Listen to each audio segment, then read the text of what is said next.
What's up, ladies and gentlemen of YouTube? Buggy2988 coming at you live once again through the power of the internet. And after spending about 3 hours live streaming Anthem this weekend in their VIP demo, I thought I'd give you my impressions of the game as it stands so far. And let me say right off the bat that while I do enjoy obsessive, grindy games sometimes, like your Worlds of Warcraft and your EverQuest, the RPG genre specifically, I don't necessarily enjoy the looter-shooter version of these games. So I'm not a huge Destiny fan, not a huge Warframe fan. Those are games I've dabbled with, I played a little bit, but I never really felt the need to obsessively grind in. So I was approaching Anthem not as like a grindy looter-shooter fan, but as a bioware fan, as an RPG fan, someone who likes, you know, story-based games. And when it comes to Anthem, there's not a lot there. But let's start off with the good. So first off, let me say, when it comes to the flying in this game, I really enjoy it. It's a little awkward with mouse and keyboarding. It definitely used some improvement there, but once I got used to how the system works, I really enjoyed it. And when it comes to just the whole powerful suit mechanic thing, I think this game does it really, really well. I mean, I feel like Iron Man when I play this game. Marvel fans and Marvel developers, take notes. When you make an Avengers game, when you make an Iron Man game, this is how Iron Man should play. When it comes to the combat, your ultimate ability feels amazing. Your smaller individual powers, your grenades and your shields and your darts and your beams and all of that stuff, it feels like you're in Iron Man's suit and you're pulling out all of these little gadgets and all this little technology to destroy these monsters.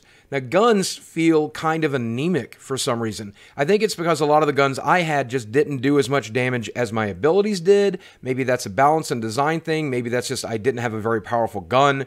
The gunplay itself, meh. But when it came to the abilities, they were fast-paced, they refreshed quickly, there was a lot of variety. That is just really good. That is a great way to do it. So the Javelin, which is what they call these mech suits that they give you for the demo, is kind of balanced between just damage and defense. So you get a few defensive powers, you get a few attack powers, and there's a good variety of the number of things that you can equip to that Javelin in the demo. I think there's like 2 or 3 abilities under each slot, and there's like 4 different slots. So not only are you collecting guns in this game, you're also collecting abilities, and there's a variety of abilities for each Javelin, and then those abilities do have levels, and they do have rarities and things along that line. So there's a ton of different builds, I think, in high levels versions of this game, combining powers to see how they work together. So it seems like there's a lot of variety here, and I'm down with that. And then when it came to the guns, there was a huge variety of guns. I mean, there was machine guns and light machine guns and heavy machine guns, and there were sniper rifles and power pistols and a lot of different weapons as well. So I feel like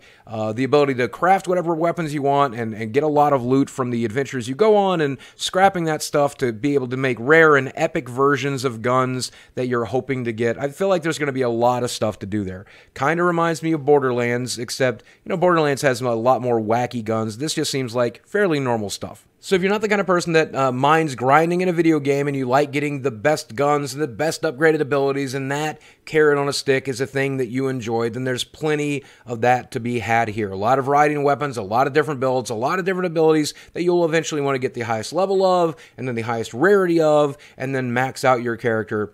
That's your jam. That's definitely available. The beta also gave us a pretty good taste of what the cosmetic items are going to look like in the game, and they gave you pretty decent access to just about everything you would want to play around with in the demo. So, you know, you're not going to have to worry about paying for shaders. There's a full color palette. You will have to pay for like individual item upgrades like the helmet I'm buying here on screen.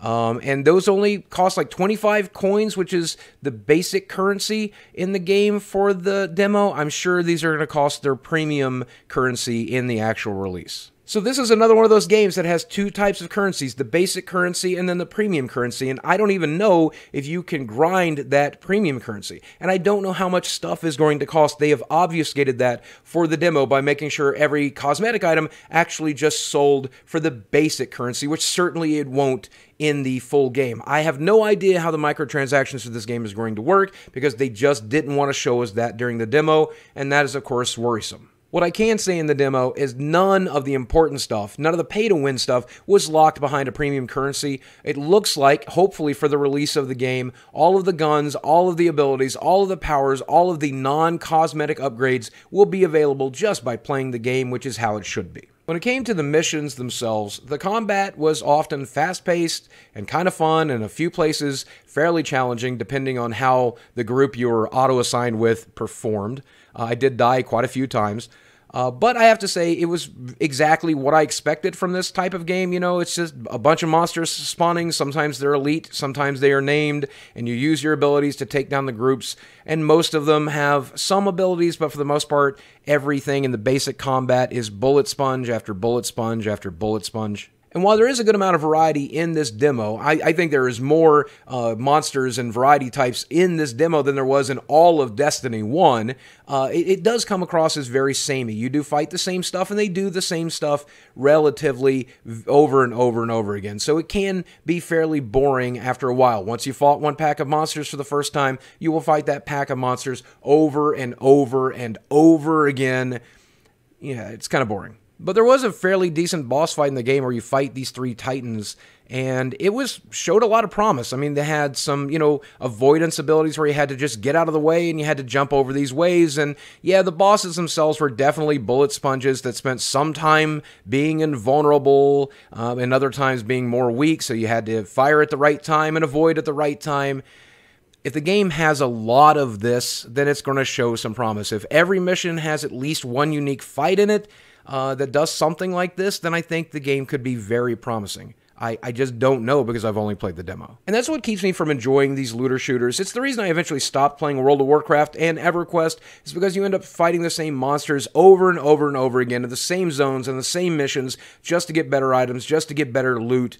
If there's not a lot of variety to the boss fights and not a lot of variety to the yard trash, then it's not a lot of fun to do that over and over again. And then it's a matter of challenge as well. It depends on how challenging it is, because otherwise you're just going through the motions. And that was one of the problems I had with the game. There was definitely periods of time where the AI just didn't seem to know what it was doing. It wouldn't even fire at me, and I guess it was because it was being taunted by somebody else in my group, or they just kind of stood around. They, on normal mode, they really did not present much of a challenge, and on elite mode, they didn't present much more of a challenge. They just hit a little harder and had way more hit points. So when it comes to the grindy games that I do enjoy, like your World of Warcrafts or your Diablo 3s, those types of games, when you come across an elite pack or a named monster, they do something weird, they do something unique, you have to change the way you were fighting them on the fly. That's what I'm hoping for this game. You don't see much of that in the demo. Though the good news is, at least in these demo missions that we did, we got a tremendous amount of loot. A lot more than you seem to get in other games, so I was pretty grateful for that. Another way to keep me grinding at these games is always going to be the loot, and if I get plenty of loot to sift through and a lot of stuff to disenchant and take apart so that I can create new stuff to eventually find a gun that I want to use or an item that I need or an upgrade that I need, then yeah, I'm going to keep playing the game. So it seems like, at least in the demo, it was tuned correctly. I hope it's tuned correctly in the final version as well. And when it comes to the story and the world building, we were introduced to this character, Matthias. I actually was, second time I'd seen this, so I actually checked my phone in the middle of it, if you watch the bottom right-hand corner. But this little sub-story showed me that they could have some good voice acting, they could have some good writing, and this little story arc was interesting and entertaining. And I won't spoil anything for you here, but I did enjoy what I saw. I didn't get to see the way this story ends, and let me show you why. Because it bugged out. The cutscene simply wouldn't play. And no, my game isn't frozen here. I was able to hit skip. It's just I sat here for a couple of minutes waiting for it to finally show what it was supposed to show, and it doesn't show it.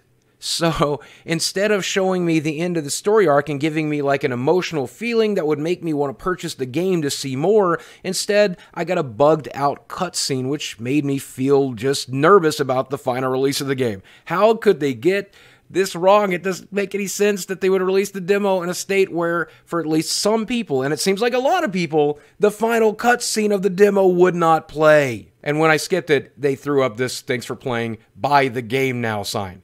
Yes, buy our game. You've seen how buggy it is, and you've seen that some cutscenes simply don't work. You want to purchase it? And that's my biggest issue with this game. The core of it is fine. I do enjoy the gameplay. I would like to purchase this game and grind through the story, but the demo was so ludicrously buggy.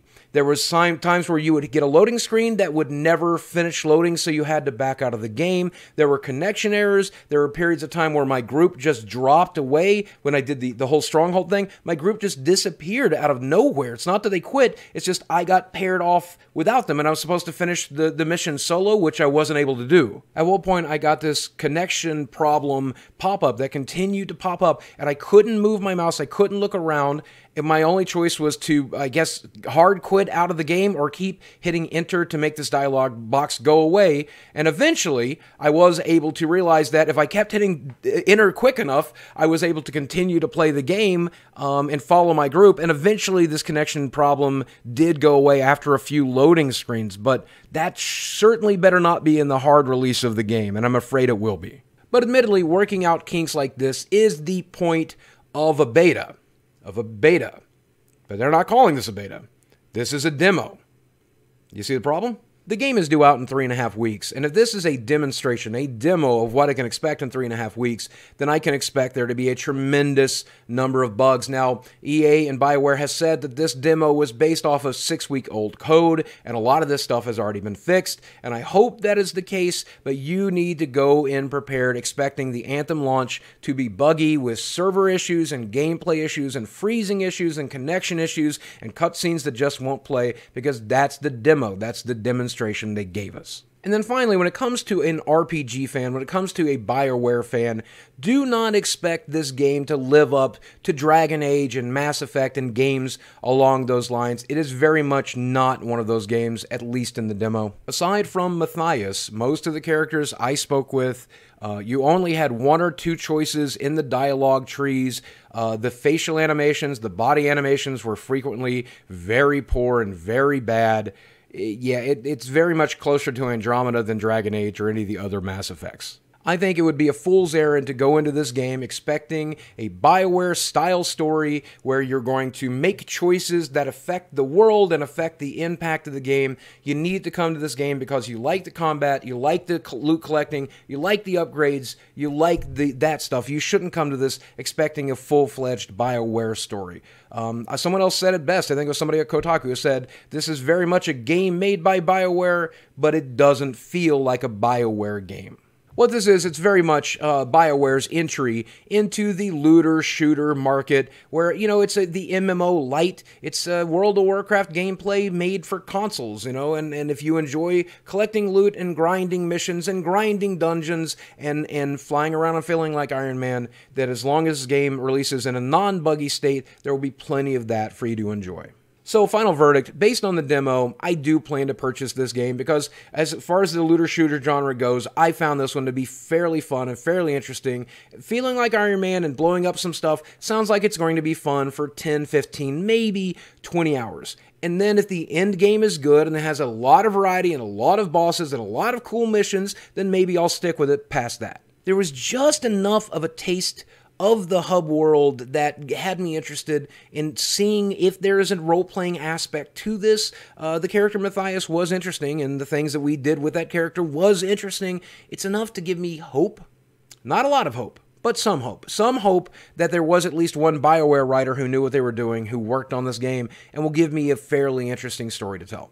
But I fully expect this game to release filled with bugs of all types. I would worry about the in-game economy, I would worry about duplication, I would worry about all of that stuff because I don't know that BioWare is capable of making sure that stuff doesn't happen in this game, and I would expect the server issues and the connection issues to persist well into the first month of launch, so you should know that. I think this is definitely one of those games that you could wait a month to purchase, and you'd probably be better for it. And of course, since this game is being published by EA, I'm very concerned at how the microtransactions will eventually pan out. But everything we've seen so far just says that maybe they've learned their lessons, and instead of this game being a travesty, it'll be mediocre instead. And that's about the best I can hope for when it comes to EA these days. But is this the resurgence of BioWare that we were all hoping for? Was this the goodwill opportunity for EA to finally capitalize on? Was this the high-quality game that we've all been waiting for from these companies? No. No, it's a buggy mess. But it's a fun buggy mess, so I plan to play it. Now, that's just one man's opinion. I definitely could be wrong, and if you have played the demo, or if you watch somebody play the demo, let me know what you think in the comments section below. Now, if you are interested in this game, do know that there is an open beta in February, so you will get a chance to play it. We'll all get a chance to play it again before release to find out if the bugs have gotten any better, to see if there's more stuff to do. Let's see what the game has to offer, and let's see if bioware can fix things between now and release, and give this game another look at release. Don't just base it off of these reviews that you're seeing this weekend or this one demo. There's a real chance that release might really turn things around from mediocre to good or even great. So fingers crossed. I'm always willing to give them that chance. But in the meantime, guys, if you like this video, do me a favor, drop a like on it down below. Hit subscribe if you have not subscribed to this channel, and let me know if you enjoy these types of videos, because I really enjoy making them. Guys, as always, thanks for watching. I love you very much, and I'll speak with you again soon.